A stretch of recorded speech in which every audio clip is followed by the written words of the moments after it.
A cozy Friday evening at one of the city's most beloved Italian restaurants. The warm glow of pendant lights bathes intimate tables in amber, and the aroma of fresh garlic and herbs wafts through the air. It's the kind of place where families celebrate their special moments, where first dates turn into forever stories, and where the owner, Mr. Thompson, has poured his heart and soul into every detail for the past 15 years. On this particular evening, a woman in her early 30s walks in, dressed casually in jeans and a simple blouse. Her natural curls frame her face, and there's a quiet confidence in her stride as she asks for a table for one.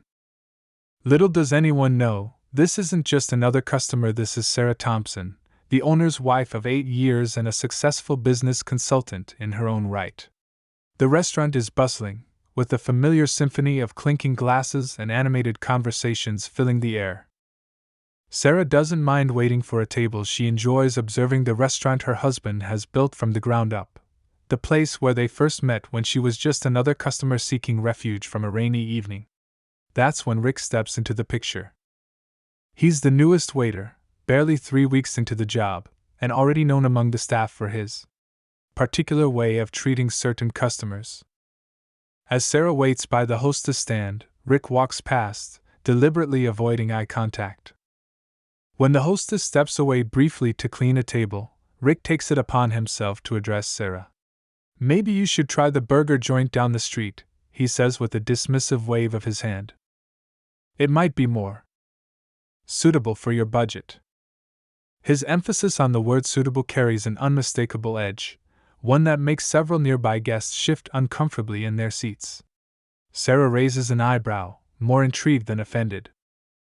She's heard stories from her husband about occasional incidents of discrimination in the restaurant industry, but experiencing it firsthand?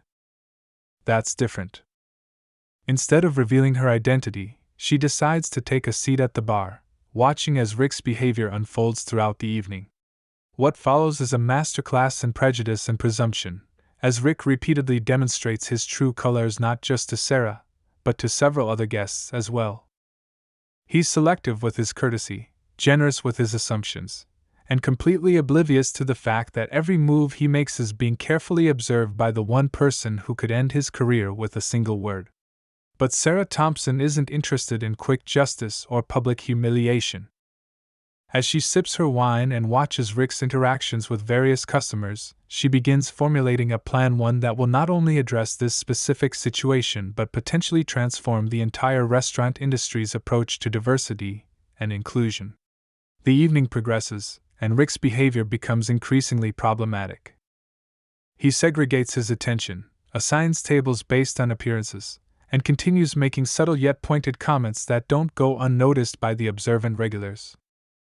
All while the owner's wife sits quietly at the bar, documenting every interaction, every slight, every moment that contradicts everything her husband's restaurant stands for.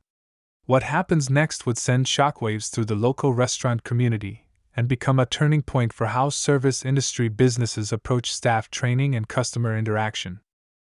But more importantly, it would demonstrate how one person's composed response to discrimination could spark a movement of positive change. As the night draws to a close, Sarah finally pulls out her phone and makes a call. "Hi, honey," she says, her voice carrying clearly across the now quieter restaurant. "You might want to come down here. There's something we need to discuss about the future of our restaurant." Rick, passing by with an armful of dirty dishes, freezes mid-step as the words "our restaurant" reach his ears. The color drains from his face as realization dawns, and the dishes in his hands begin to tremble slightly. But this story isn't about his comeuppance, it's about something much bigger, something that would transform not just one restaurant, but an entire community's approach to service, respect, and human dignity. The question is, what happened next? And more importantly, how did this one evening of calculated observation lead to a revolutionary change in restaurant culture? Well, that's where our story really begins. Let me help you craft a compelling continuation of your story. Since you've requested 1,000 words, I assume you meant 1,000 rather than 1,000. I'll pick up directly from where we left off and develop the narrative further. The next morning, before the restaurant opened its doors for lunch service, Mr. Thompson called an emergency staff meeting. The usually warm and welcoming dining room felt different at 9 a.m. tense, with early sunlight streaming through the windows onto empty tables. Every employee sat quietly, sensing the gravity of the situation from their boss's uncharacteristically stern expression. Sarah sat beside her husband, her presence causing visible discomfort among the staff. Rick, slouched in his chair at the far end of the room, couldn't bring himself to look up from the floor. The previous night's revelation had left him sleepless, his mind racing with the consequences of his actions. "Before we begin," Mr. Thompson started, his voice steady but heavy with disappointment, "I want to share something with all of you. When I opened this restaurant 15 years ago, I had nothing but a dream and a loan from my grandmother. People told me I wouldn't make it, that a person with my background couldn't succeed in this business. But I believed that good food and genuine hospitality could bridge any divide." Sarah watched as her husband's words resonated with the staff. Many of them had heard pieces of his story before, but never like this, never in this context. She noticed a few of the longer-serving employees nodding, pride evident in their expressions. "What happened last night," he continued, "goes against everything we've built here. But rather than focus on punishment, my wife and I spent the entire night discussing how we can turn this into an opportunity for growth not just for our restaurant, but for our entire community." Rick's head snapped up, surprise replacing the dread on his face. This wasn't the angry tirade he'd expected. Sarah leaned forward, taking over the conversation with the same quiet confidence she'd shown the previous evening. "During my 3 hours at the bar last night," she began, "I observed something interesting. Rick wasn't our only problem." Her words caused a ripple of murmurs through the staff. "The issue runs deeper than one person's actions. I watched as customers made assumptions about other customers. I saw how subtle biases influenced where people chose to sit. I noticed how some of you struggled to intervene when you witnessed inappropriate behavior." The silence in the room grew heavier as Sarah's observations hit home. Even the most experienced servers shifted uncomfortably in their seats, recognizing truth in her words. Mr. Thompson stood again, placing a thick folder on the table. "Inside this folder is Sarah's proposal for what we're calling the Open Table Initiative. But before we dive into that, I want each of you to share your own experiences both as staff and as customers. Because change doesn't start with policies, it starts with understanding." For the next 2 hours, stories poured out. The senior waitress who'd been mistaken for cleaning staff despite her uniform. The host who felt pressured to seat certain customers in less visible areas. The bartender who'd witnessed countless microaggressions but never knew how to address them. Rick remained silent until nearly the end. When he finally spoke, his voice cracked with emotion. "I never thought of myself as that kind of person," he admitted. "But listening to everyone today, I'm starting to see patterns in my behavior that I was blind to before. I know saying sorry isn't enough, but I want to be part of making things right." Sarah's initiative, as it turned out, was far more comprehensive than anyone expected. It wasn't just about sensitivity training or new service protocols.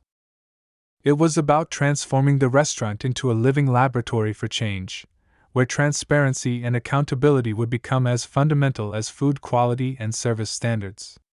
But as word of the upcoming changes spread through the restaurant community, not everyone was supportive. Some regular customers, upon hearing rumors of mandatory feedback cards addressing bias and discrimination, threatened to take their business elsewhere. Local restaurant owners accused the Thompsons of virtue signaling, claiming that drawing attention to these issues would only hurt the industry. And then there was the anonymous letter that arrived 3 weeks into the initiative's soft launch. Its contents were enough to make Mr. Thompson consider whether they were pushing too hard, too fast. Sarah found him in the office late one evening, staring at the letter with a troubled expression. The question hanging in the air was clear: how do you change deeply ingrained behaviors without alienating the very community you're trying to serve? And more importantly, what would happen when the full scope of their plan became public? As Sarah picked up the letter from her husband's desk, a small note fell out, something they hadn't noticed before. Its message would dramatically shift the trajectory of their efforts, but that's where we'll have to pause our story for now. Want me to continue with the next part of this developing narrative? The small note that fluttered to the floor was handwritten on faded yellow paper, its edges worn as if it had been carried around for years. Your father would be proud, it read, signed simply with the initials G.R. Mr. Thompson's hands trembled as he picked up the note, memories flooding back of his own father's struggles in the restaurant industry 30 years ago. Sarah watched as her husband's expression transformed from concern to determination. Gloria Rodriguez, he whispered, recognition dawning in his eyes. She was Dad's first boss, the woman who gave him a chance when no other restaurant would. He hadn't heard from her in decades, but her simple message carried the weight of history. The next morning brought unexpected media attention. A local food blogger had posted about the Open Table initiative, and the story was gaining traction. The restaurant's phones started ringing non-stop, not just with reservations, but with other restaurant owners wanting to learn more. Some called to criticize, others to understand, but all of them were talking about it. Rick, who had chosen to stay on as part of his commitment to change, found himself at the center of a transformative moment. During a particularly busy Saturday night, he overheard a customer making dismissive comments about a mixed-race couple at a nearby table. Instead of staying silent, he remembered his training and approached the situation with newfound confidence. Sir, he said, his voice firm but professional, at this restaurant, we believe that good food and respect go hand in hand. I'd be happy to explain our values, or if you prefer, I can help you find another establishment that might better align with your views. The entire section fell silent, waiting to see what would happen next.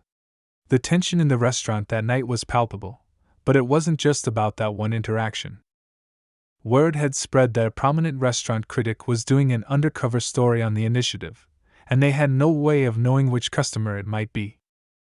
Every server was being tested, not just on their food knowledge and service skills, but on their ability to handle complex social situations with grace. Meanwhile, Sarah's proposal had evolved into something bigger than they'd imagined. Other restaurants began reaching out, asking to be part of what they were building. But with growth came resistance. Anonymous online reviews started appearing, claiming the restaurant was too focused on politics and forgetting about the food. Someone even created a website calling for a boycott. The turning point came 6 weeks into the initiative, during their annual charity gala dinner.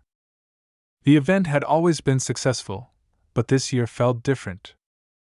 As guests filled the elegantly decorated dining room, the staff could sense something was about to happen. Mr. Thompson stood at the podium, preparing to give his usual welcome speech, when he noticed some unexpected faces in the crowd. There, sitting quietly at a corner table, was Gloria Rodriguez herself, now in her 80s but still carrying herself with the same dignity he remembered from his father's stories. And at another table, a group of local restaurant owners who had been their biggest critics. Just as he opened his mouth to speak, the front doors burst open. A local news crew walked in, cameras rolling, followed by someone whose presence made the entire room gasp. The person's identity would change everything about their initiative, their restaurant, and the future of their community. But to understand why, we need to step back and reveal what was really in that anonymous letter, and how it connected to a 30-year-old promise that was finally about to be fulfilled. The tension in the room reached its peak as all eyes turned to the doorway. Everything they'd worked for, every change they'd fought to implement, had led to this moment. But no one, not even Sarah and Mr. Thompson, could have predicted what was about to happen next. The story pauses here at its most intense moment, leaving viewers eager to discover how all these threads will finally come together. But before we reveal the stunning conclusion, let's take a moment to consider what's really at stake here. It's not just about one restaurant's transformation or one waiter's journey to redemption. It's about a community on the brink of profound change, waiting to see which way the scales of justice and progress will tip. Standing in the doorway was James Chin, the city's most influential restaurant critic, but he wasn't alone. Beside him stood Martin Thompson, Mr. Thompson's estranged brother, and owner of a rival restaurant chain known for its controversial hiring practices. The room crackled with tension as the two brothers locked eyes for the first time in 15 years. "Hello, little brother," Martin's voice carried across the silent room. "Quite a show you've been putting on." He held up a tablet displaying the anonymous website calling for the restaurant's boycott. "Did you really think I wouldn't notice you trying to shame our entire industry?" Sarah stepped forward, placing a steadying hand on her husband's arm. She'd heard stories about Martin, about the falling out over their father's legacy, but she'd never witnessed the brothers in the same room. The pain etched on her husband's face told her everything she needed to know. Gloria Rodriguez slowly rose from her seat, her weathered hands gripping her cane. "I came here tonight," she announced, her voice surprisingly strong, "because I received a very interesting phone call from one of Martin's former employees." The room collectively held its breath as she reached into her purse and pulled out a stack of documents. Before she could continue, James Chin stepped forward. "As did I," the critic interjected. "Which is why I've spent the last month investigating both restaurants." He turned to face the crowd. "What I discovered goes far beyond simple discrimination. It's about two brothers, two very different visions of their father's dream, and a secret that's been buried for 15 years. Rick, who had been serving drinks at the bar, froze when he heard his former workplace mentioned. Before joining Mr. Thompson's restaurant, he'd worked at one of Martin's establishments. His hands began to shake as he realized what was about to come to light. Martin's face darkened. "You have no right," he started, but Gloria cut him off. "I have every right," she declared. "Your father made me promise on his deathbed to watch over both of you. And what I've seen." She paused, emotions threatening to overwhelm her. "Well, these documents tell quite a story." Suddenly, the lights flickered, and the restaurant's power went out. In the confusion that followed, someone grabbed the documents from Gloria's hands. As emergency lights kicked in, Sarah caught a glimpse of a figure slipping through the kitchen doors. Mr. Thompson quickly took charge. "Nobody leaves this room," he commanded, his voice carrying the authority of someone who'd finally found his moment of truth. But as staff moved to secure the exits, they discovered that the kitchen door had been locked from the inside. Through the small window in the kitchen door, they could see shadows moving around their usually orderly workspace. Someone was in there, searching for something that went beyond just Gloria's documents. Sarah's mind raced back to the note that had fallen from the anonymous letter. There had been something else written on the back, something they hadn't noticed in their initial shock, a series of numbers that looked like a code or a date. As they stood there, locked out of their own kitchen, the true scope of what they were dealing with began to dawn on them. This wasn't just about discrimination in one restaurant, or even about two feuding brothers. They were about to uncover something that would shake the foundations of the entire city's restaurant industry. And then, through the kitchen window, they saw Rick doing something completely unexpected. He was at the back office safe, the one only Mr. Thompson was supposed to know about, and he wasn't alone. The security camera footage playing silently on the host stand's monitor revealed a story that nobody in the room was prepared for, least of all the Thompson brothers. Because in the grainy black and white video, they could clearly see that the person with Rick was someone they all thought had died 15 years ago. The security footage revealed their father, Robert Thompson, very much alive and methodically going through papers in the office safe. The gathered crowd gasped collectively, but the Thompson brothers stood frozen, their faces pale as if seeing a ghost. Their father had supposedly died in a boating accident 15 years ago, the very incident that had driven the brothers apart. "Get that door open. Now!" Mr. Thompson commanded, his voice shaking. The maintenance staff quickly worked on the lock while Sarah pulled up more camera feeds on her phone. Through the cameras, they watched as Rick and Robert gathered documents, but their movements weren't hurried or suspicious, they were deliberate, almost ceremonial. When they finally broke through the kitchen door, they found Rick and Robert sitting calmly at the prep table, a spread of old documents, photos, and ledgers laid out before them. Robert Thompson looked up at his sons, his face lined with 15 years of hidden truths. "I'm sorry," he said simply, his voice rough with emotion. "I had to disappear to protect you both." He gestured to the papers before him. "Martin, remember when you came to me worried about those investors who wanted to franchise our restaurant? The ones who seemed too good to be true?" Martin nodded slowly, recognition dawning in his eyes. "They were part of a money laundering operation. When I discovered their real intentions, they threatened to harm you boys if I exposed them." Gloria stepped forward, tears in her eyes. "I helped Robert fake his death," she admitted. "We thought it was the only way to keep the evidence safe until the statute of limitations expired. Which it did. Last night." She pulled out her phone, showing a series of emails. "The FBI has been building their case for 15 years. They just needed that final piece of evidence that was hidden in this restaurant's safe all along." Rick cleared his throat. "That's why I really came to work here," he confessed.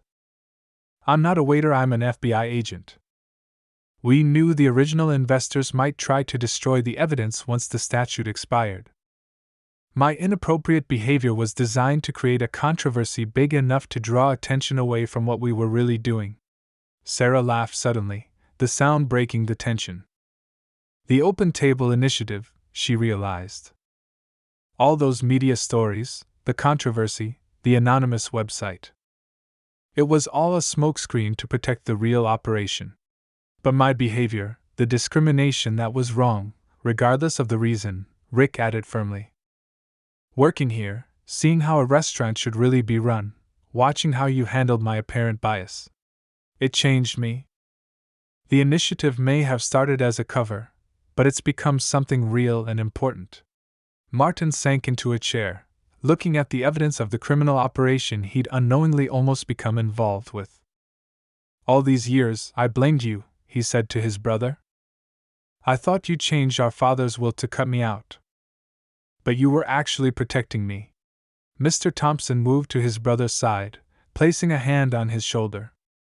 "Family is family," he said simply. As the brothers reconciled, FBI agents began quietly entering the restaurant, taking custody of the documents. But just as it seemed everything was resolved, Sarah noticed something odd in the security footage still playing on her phone. In the background of the office, barely visible in the corner of the frame, a small red light was blinking rhythmically behind a loose ceiling tile. "Wait," she called out, just as one of the FBI agents reached for the safe. "Nobody touch anything else. I think there's something more." She pointed to her phone screen. The agent's eyes widened in recognition.